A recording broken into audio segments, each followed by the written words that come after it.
Hi, everybody.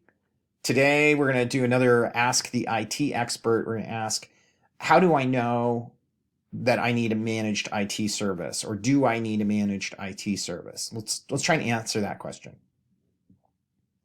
All right. Once again, I'm Rob Jolliffe.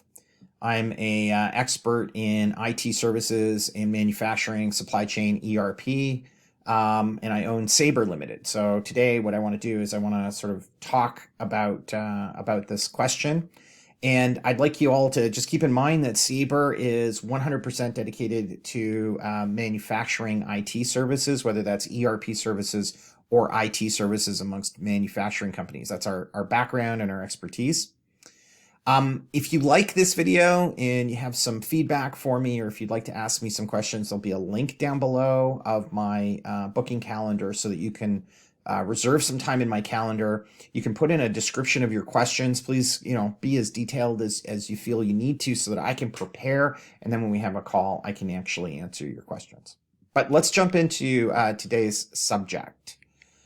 So how can I tell if I need managed IT services? This is part of my my Q&A series where we're trying to answer common questions that we might hear.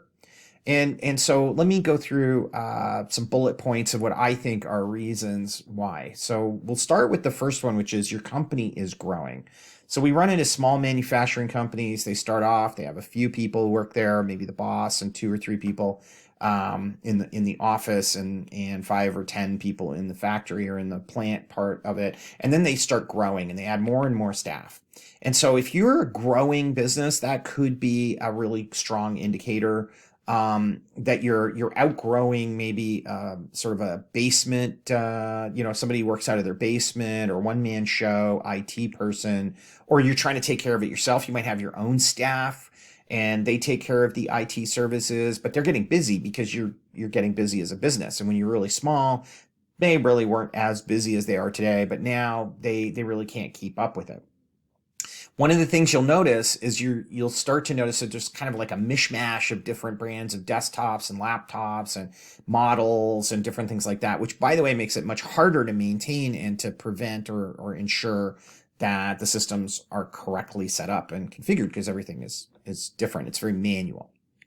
Okay, number two, IT is becoming more critical to the business. Now, sometimes we start with a business where we haven't digitized that much. We might have had a larger business, but we did more on paper. We did more with other systems, but now we're starting to digitize. We're putting in an ERP system, the CAD software, putting a PLM in for drawing management. We're putting in, we've introduced some equipment that's actually operated with IT. So is a computer problem now impacting the business more than it used to, because there's more people affected by it and more of the business is affected by it?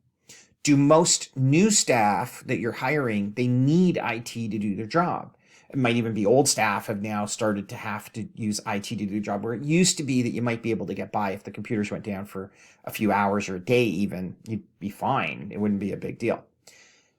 Do you need the IT issues solved quickly? And I'm going to distinguish between solving something and looking at something. If you've ever experienced going to a mechanic with a problem and they pop up, open the hood, and they look at it right away and they say, oh yeah, I'm not sure what it is, leave it with me, but then they never get it fixed, or they say they fixed it and it's not fixed. The same thing happens with with IT professionals. And so if you're finding that whomever you're using for IT is responsive, but they're not actually fixing it, that's a really important sign to look for. Okay, cyber crime.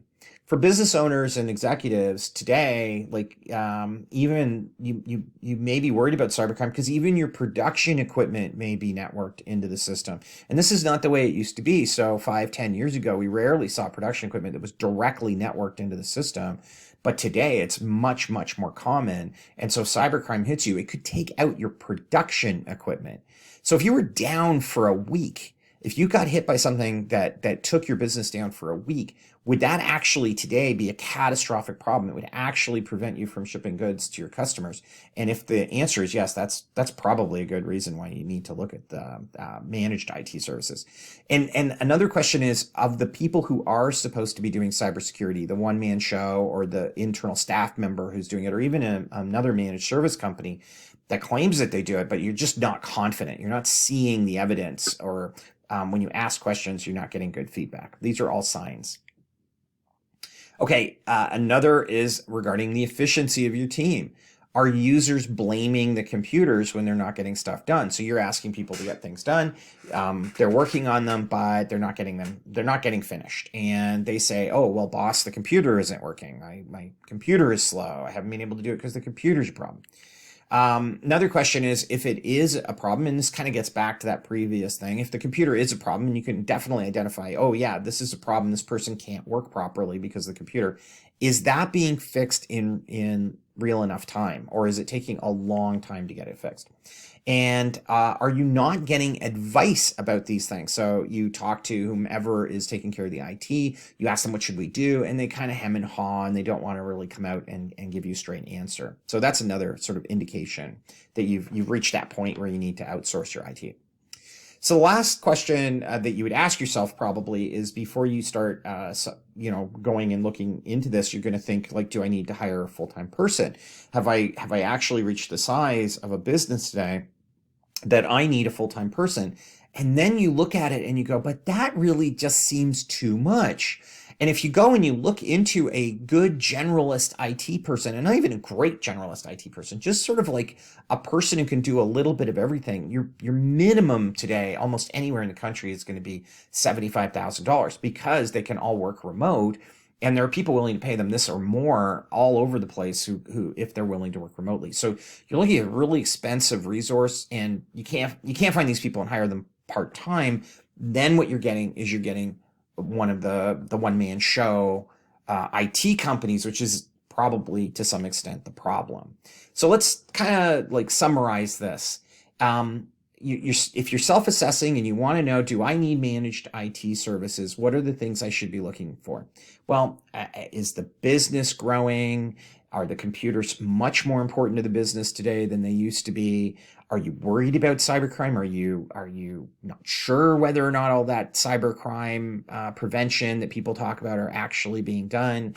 Are the staff of your organization becoming inefficient? Are you noticing that they're not getting as much done, or they're blaming the computers a lot for it? Do you feel like you might need a full-time person, or at least a part-time person, but now you're struggling with, well, how do I find a decent part-time person or full-time person? And by the way, there are a lot of people who are willing to take a job as a purchasing agent or an engineer, and they say, oh, I want to work with IT. I will warn you, a lot of those people love the concept of working in IT, and hate the idea of being an engineer or purchasing agent. And what they end up doing is they find a way to make a lot of IT problems, which results in them being really busy. So, okay. I hope you liked this video. If you enjoyed it, I'm planning on releasing more of these videos all the time. So please like and subscribe so that you're informed of new videos. If you want to reach out and send us an email, please don't hesitate to email info@saberlimited.com. I do receive those emails, and also www.saberlimited.com if you want to check out our website. Thanks so much, and have a great day.